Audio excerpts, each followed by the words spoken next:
Assalamualaikum warahmatullahi wabarakatuh. Jumpa lagi dengan kami kelompok pertama, kelompok 1, auditing 1, studi akuntansi. Di sini kami akan menjelaskan tentang kasus proses pendapatan.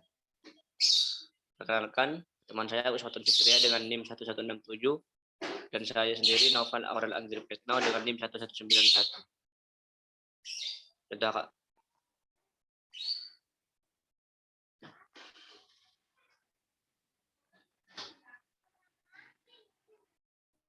Di sini kami akan menjelaskan tentang kasus pada PT Arta Boga Cemerlang. Sejak tahun 1995, PT Arta Boga Cemerlang memulai perjalanannya di bidang distribusi. Berkat upaya keras serta terus menjaga komitmen untuk selalu memberikan yang terbaik, Arta Boga Cemerlang mampu mendapatkan pengakuan sebagai perusahaan distributor terbaik di Indonesia. Penghargaan sebagai The Best Food and Distributor telah berhasil diraih setiap tahunnya pada Corporate Image Award Indonesia Most Admired Company. Arta Boga Cemerlang percaya bahwa trustworthiness adalah hal terpenting. Oleh karenanya, mengutamakan profesionalisme, ketepatan waktu dan pengiriman dan wilayah jangkauan yang luas. Arta Boga Cemerlang menjadi distributor tunggal OT dan berhasil menghantarkan produk-produk OT kepada konsumen yang tersebar di seluruh wilayah Indonesia.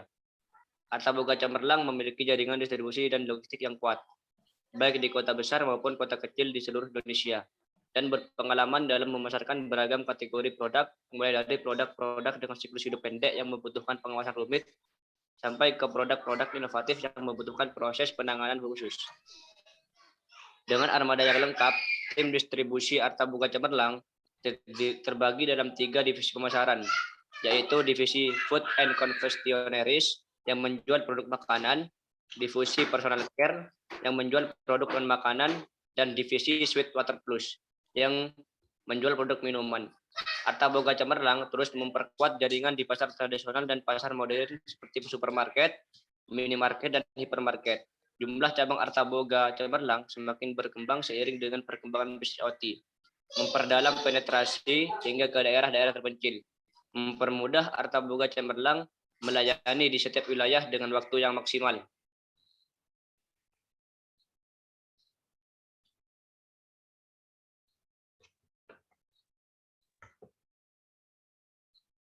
Baik, untuk selanjutnya yaitu analisis kekuatan dan kelemahan pada sistem pengendalian internal yang diterapkan PT Arta Boga Cemerlang Salatiga. Setelah melihat pada aktivitas pengendalian serta pemisahan fungsi yang dilakukan, maka dapat diambil kesimpulan bahwa sistem pengendalian intern yang diterapkan cukup baik karena sudah diupayakan adanya aktivitas-aktivitas pengendalian yang dapat dikategorikan sebagai kekuatan.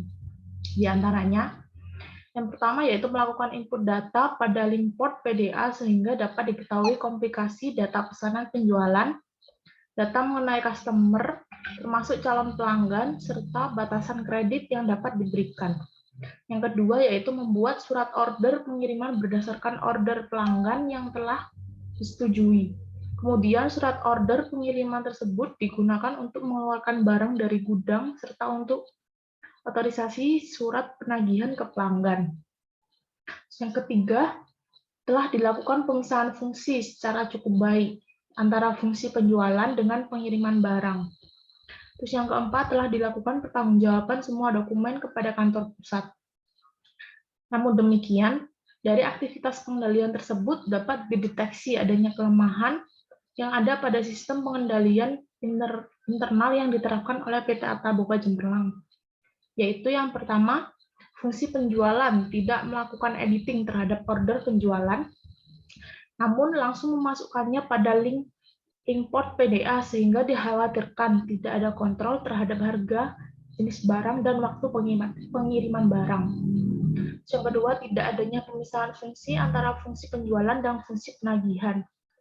Yang ketiga, belum adanya sistem pengecekan atau pengecekan secara independen terhadap dokumen faktur penjualan.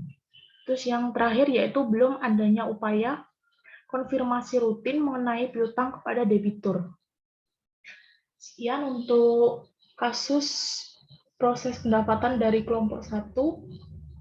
Assalamualaikum warahmatullahi wabarakatuh.